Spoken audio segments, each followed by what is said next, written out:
તો વડોદરાથી આણંદ તરફ જતા રસ્તા પર આણંદના બોરસદ વચ્ચે મહીસાગર નદી પર બનેલો ગંભીરા બ્રિજ તૂટવાની ઘટના બાદ સફાળી જાગેલી રાજ્ય સરકારના આદેશ અનુસાર જિલ્લામાં પણ રાજ્ય માર્ગ મકાન વિભાગે તમામ પુલોની ચકાસણી કરી છે। જિલ્લામાં મેજર અને લોઅર મળીને કુલ 70 પુલોની ચકાસણી શરૂ કરાઈ છે।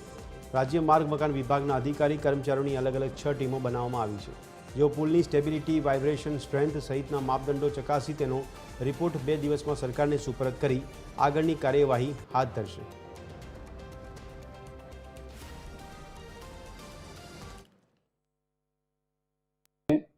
छ टीमों अलग अलग ब्रिजों निरीक्षण करी અત્રેના વિભાગ હસ્તક 28 મેજર બ્રિજ અને 42 માઇનર બ્રિજનું ઇન્સ્પેક્શન ચાલી રહ્યું છે। ટૂંક સમયમાં પૂર્ણ કરવામાં આવશે અને એનો રિપોર્ટ આપવામાં આવશે। જર્જરિત બ્રિજને લઈને કોઈ રજૂઆત જિલ્લામાં થઈ હોય તો? એવા કોઈ જર્જરિત બ્રિજની રજૂઆત કોઈ છે નહીં।